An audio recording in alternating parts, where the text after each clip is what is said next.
All right, everybody, it's P-Town here clocking in, and welcome to this July manga haul. Now, this past month or so has been very busy for me.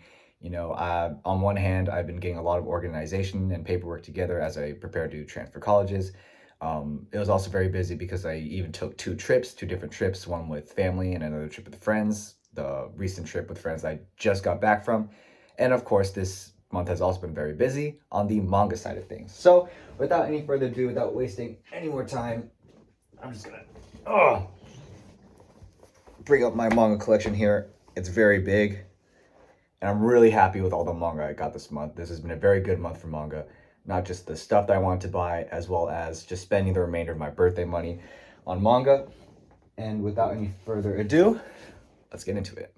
So, my approach for this video is I'm just going to talk about why I picked up the volumes I picked up. I've read all the volumes that I have collected this month up to this point, and I just kind of want to go over what I thought about the series and just why I picked up the manga. So first off, we have All You Need Is Kill. So this is a story about what the back says is when the aliens called mimics invade, Keiji Kiriya is just one of many recruits shoved into a suit of battle armor called a jacket and sent out to kill. Keiji dies on the battlefield only to be reborn each morning to fight and die again and again. On his 158th iteration, he gets a message from a mysterious ally, the female soldier known as the Full Metal Bitch. Is she the key to Keiji's escape or his final death? So essentially, if you've seen the movie The Edge of Tomorrow with Tom Cruise and Emily Blunt, this source material, this is a manga adapted from a novel series. That novel series is what that movie, The Edge of Tomorrow, was adapted from.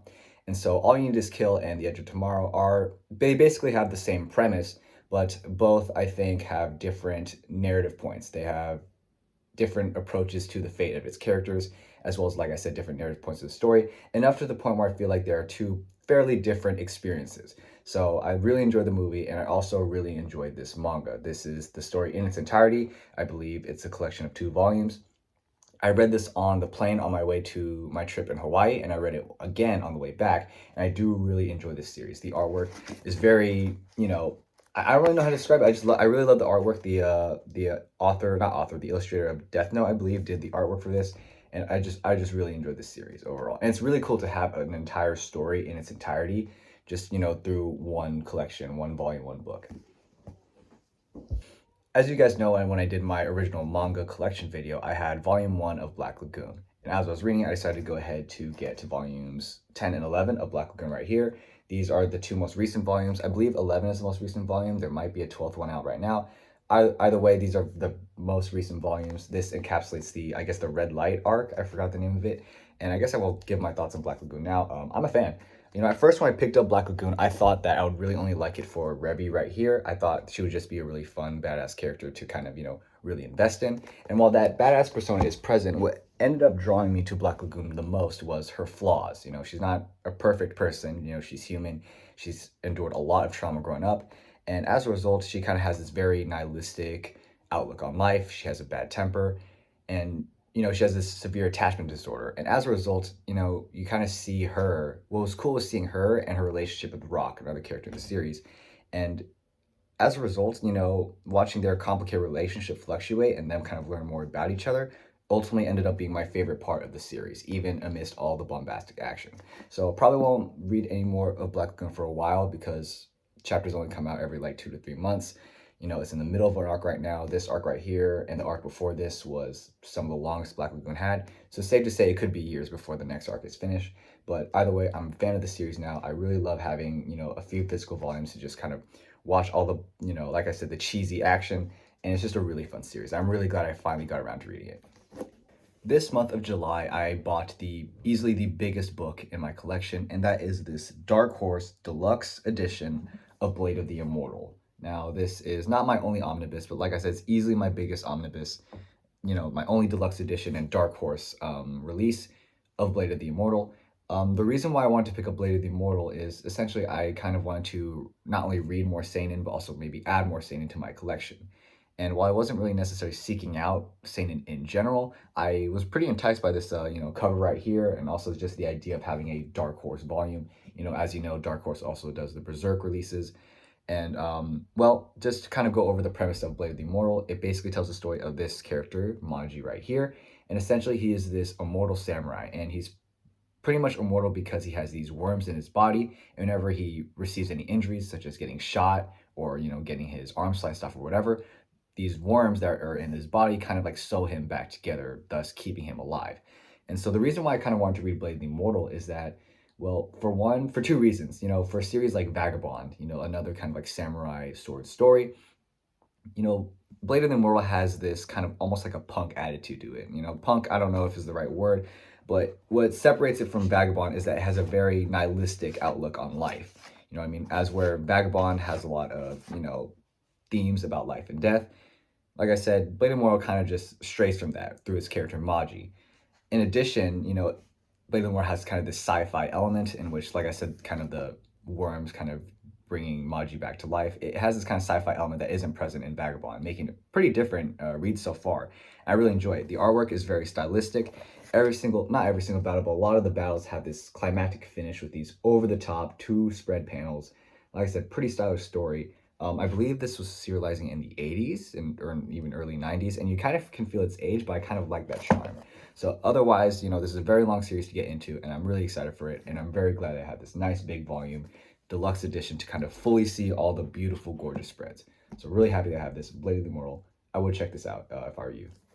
Next up, we have a little quick one to go over, and it's just Volume 9 of Hell's Paradise. Now, I don't really need to go into my thoughts on Hell's Paradise. You guys know how much I love this series.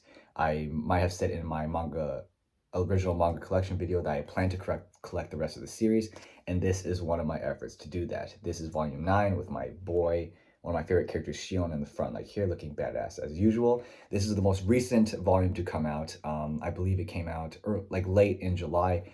Once again, I'm nearly up to date. I still need Volume 2, which isn't in stock yet, but no, I will be getting it the moment I see it in stock. Otherwise, I'm just going to keep getting the volumes as they come out, and this will just keep me caught up until then. Once again, love this series, and I'm really excited to finally have a full series, under my belt to be able to read it and have it in its entirety. And I always get excited, getting these new volumes. I recently reread parts of it because my cousin was reading it, and as he was really enjoying Hell's Paradise, I just ended up loving the series even more. Once again, if you haven't read Hell's Paradise, please check it out. It, in my opinion, is an underrated new gen. It's one of, if not my favorite new gen series. And once again, keep saying I'm just so happy to have every single volume so far. Well, except for Volume 2, but I'm excited every time I get a new one. As you all know, I recently became a fan of the Grand Blue Dreaming manga. I picked up the manga right afterward the first season, or I guess the only season that's out right now, of the anime where it left off, and I've loved it since the volume, which is Volume 6. I see it right behind the camera. And so I decided to go ahead and pick up not one, not two, but 3 more volumes of Grand Blue Dreaming. These are 7, 8, and 9. And just kind of reiterate, I love this series. I ended up blowing past all these volumes and catching up completely. I'm fully caught up as of right now. And the series is just so consistently funny. I don't know what happened. Was the content just better in the manga, or did I just prefer it as in its manga format? Either way, love Grand Blue Dreaming. Don't really need to go into it too much, but it's one of my favorite manga series up to this point. Without a doubt, it has grown on me a lot. Not only the characters, but a lot of the comedy is just resonating more. Probably won't collect any more of Grand Blue Dreaming. I now have 4 volumes up to this point. But either way, I'm always going to be excited for new Grand Blue content, and I'm really glad that I picked up Volume 6 of Grand Blue, because now I'm just in love with the series, and I love these volumes a lot. So I haven't made it known, but this series is actually one of my favorite manga series. It's probably just outside my top 10, if not just within my top 10. It's one of my favorite new gens, and that series is The Promised Neverland. Now, I really enjoyed the first season, and this is volumes 10 and 11, by the way. This encapsulates one of my favorite arcs in the series, the Goldie Pond arc. At least it encapsulates my favorite part of that arc, these 2 volumes. And so, like I said, Promised Neverland, it's one of my favorite new gen series. I really liked the first season of the anime. I watched the second season of The Promised Neverland, and obviously we know how badly that panned out. Before I actually started watching it, I actually read the Goldie Pond arc in the manga because I heard that they were skipping it. I think it was confirmed, or by other fans, a few episodes in, that they noticed that they basically skipped the arc. And when I read the arc, I absolutely loved it. I love The Promised Neverland. Like I said, one of my favorite series, and I'm just really glad to have these 2 volumes right here. Don't think I'll collect the rest, but these 2 volumes really stuck out to me as it was pretty much my favorite part of one of, if not my favorite arc in the series. So, really enjoy The Promised Neverland. If you are interested in, I guess, consuming The Promised Neverland, you can watch the first season of the anime and then just read the rest of the manga, or if not through the manga. It is the definitive way to do it. You know, a lot of people are comparing it to like Tokyo Ghoul and that adaptation, but love this manga. So last but not least, our 11th book, I believe. One of the earliest series I wanted to read when I was first getting to manga. You know, series like Black Lagoon I really wanted to read early on. Claymore was one of, if not the first series I ever read, and I got to read that early on. But another series that I was really interested in starting to read, and I just finally, and I guess finally at this point, I didn't really have time until I decided to say, you know what, you're going to start now. And that series is Soul Eater. Now, I don't know what enticed me to read Soul Eater. I guess I was drawn in by the character designs and what little I knew about the series. But I decided to pick up volume 1 right here and finally start the series. It is about time. It has been months.